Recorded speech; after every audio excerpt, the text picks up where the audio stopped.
Mga kaibigan, Happy New Year! Magandang umaga sa inyo lahat. Pag-usapan natin ngayon yung constitutionality ng pinirmahang budget ng Pangulo for next year. May mga nagsasabi na labag ito sa konstitusyon dahil mas mataas ang budget ng DPWH kumpara sa education. O ngayon, nag-line item veto na ang Pangulo na bawasan na daw ang at mas okay na. Wala na daw problema sa constitutionality. Okay, ito. May interview si Ted Filon sa isang magaling na abogado, dating Senate President, si Senator Franklin Drilon. Nagsabi si Senator Drilon na sa tingin niya, labag pa rin sa konstitusyon ang budget. Yung computation ng mga congressman na isinama na kung ano-anong isinama sa education sector, hindi daw yun pwede. So, pwede daw sampahan sa Supreme Court ng kaso ang administrasyong ito dahil sa paglabag sa konstitusyon. Okay? Pakinggan natin ang interview ni Ted Filon kay Senator Drilon. Hindi nga pwedeng galawin. Pero doon po sa constitutional provision na dapat to mas malaki ang budget ng education. Yung pong katwiran kasi ngayon, as you know siguro, Senator, no? To justify, kumbaga para po iangat sa higit na 1 trilyon ang DepEd budget na basically po ngayon, di ba, umaabot lamang ito sa 700, basically, ang DepEd 737 billion lang. So, nag-compute sila, Senator. Sinama po nila dito bilang kasama daw po sa education sector budget, pati po ang Philippine, ito po yung Local Government Academy, ito pong Philippine Public Safety College, National Defense College of the Philippines, etc., etc., para lang po, kumbaga, palabasin na mas malaki pa rin ang budget ng edukasyon kumpara sa public works. Ano po yung take doon? At pwede po yan na issue na dadalhin sa Korte Suprema. Yun. Dahil ngayon ko lang narinig yan. Traditionally, sa mga budget na nandun pa ko sa Kongreso, ang binibilang na budget ng education sector, yung sa DepEd, yung sa CHED, yung sa state colleges and university, yung sa TESDA.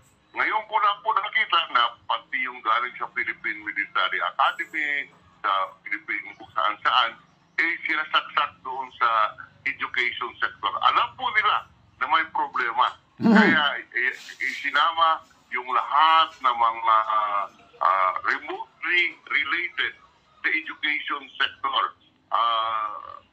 Kaya ito po'y pwedeng dalhin sa Korte Suprema kung bibilangin po natin yung tama lang na DepEd, yung CHED, yung SUCs, yung TESDA. Itong apat na ito ang palagi nating tinitingnan nung nandun pa kami sa Senado. Yan ang tinitingnan natin, nakasama sa education sector. At ito po'y i-compare mo kung magkano ang budget ng, let's say, DPWH. Ngunit ngayon, marami na po ang sinama doon sa education sector.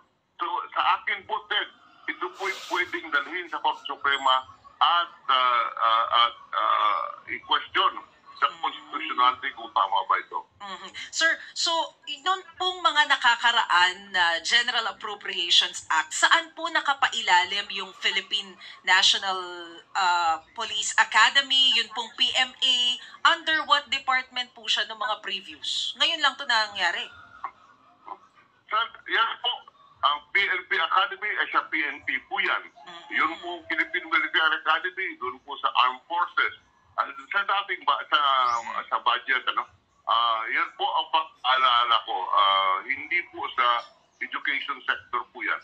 Yung sa education sector na malaala ko, DepEd, SUCs or state universities and colleges, CHED, yun po.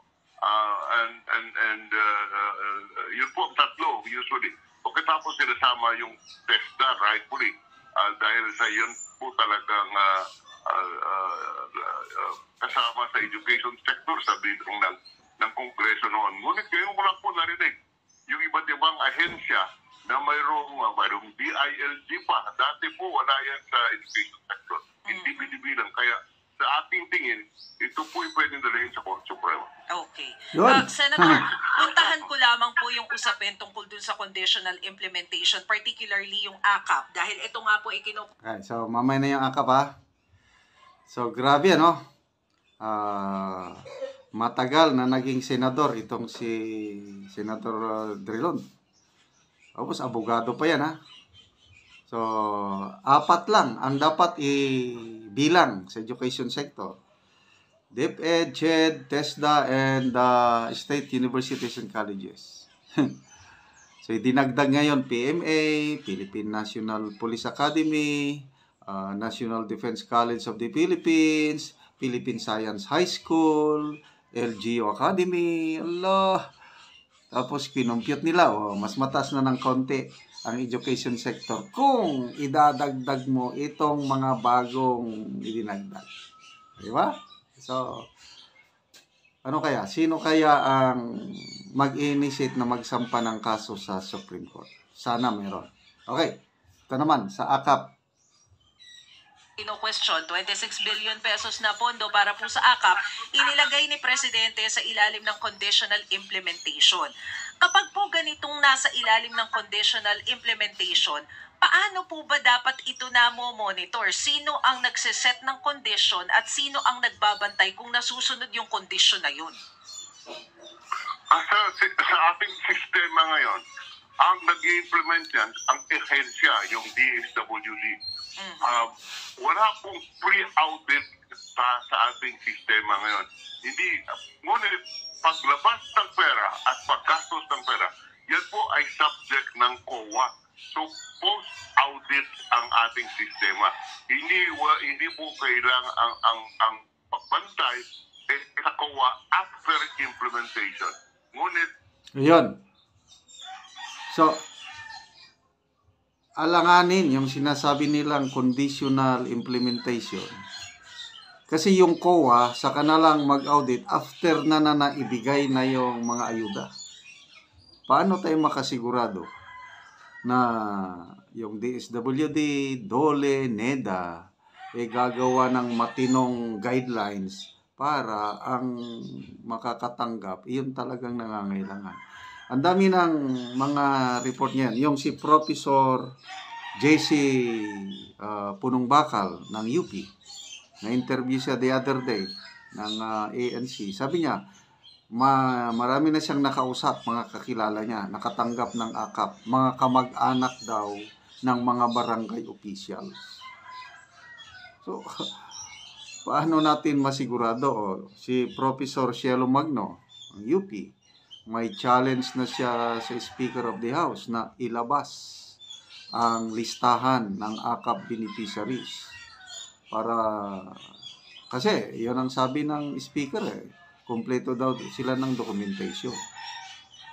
Ilabas. Tapos, magkano ba talagang ibinibigay? Naman, ibang nakalista, ibang naibibigay. So, ang daming tanong tungkol sa AKAP. O yun, tanong ni Professor Cielo. Bakit pinondohan ang AKAP na ang mga beneficiaries, alanganin, near poor daw. Minimum wage earner. Yung mga purpose na walang-wala, bakit tinanggalan ng 50 billion? Yun ang mga tanong. So, grabe no? Kawawa ang mga purpose beneficiaries ngayon. Paano na may pagpapatuloy yung natatanggap nila o paano sila mag-expand? Kasi ang dami pang mga pobre na hindi pa nakakatanggap ng purpose. Sana madagdagan ang beneficiaries ng purpose. Kaya lang ngayon, wala na dahil 50 billion. Grabe. And then yung PhilHealth, paano na ngayon yung magkakasakit?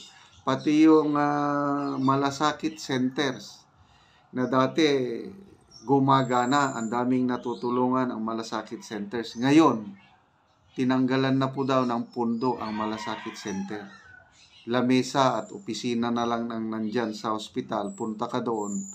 Hindi ka gaya ng dati na mag-fill up ka lang ng form, konting interview, tutulungan ka na nila. Ngayon, pupunta ka pa daw sa mga congressman, dadaan ka sa mga congressman. It will take 2 to 3 days daw bago maaksyonan ang iyong pangangailangan.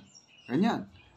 So, napakahirap na ang sitwasyon ng mga magkakasakit nating kababayan ngayon.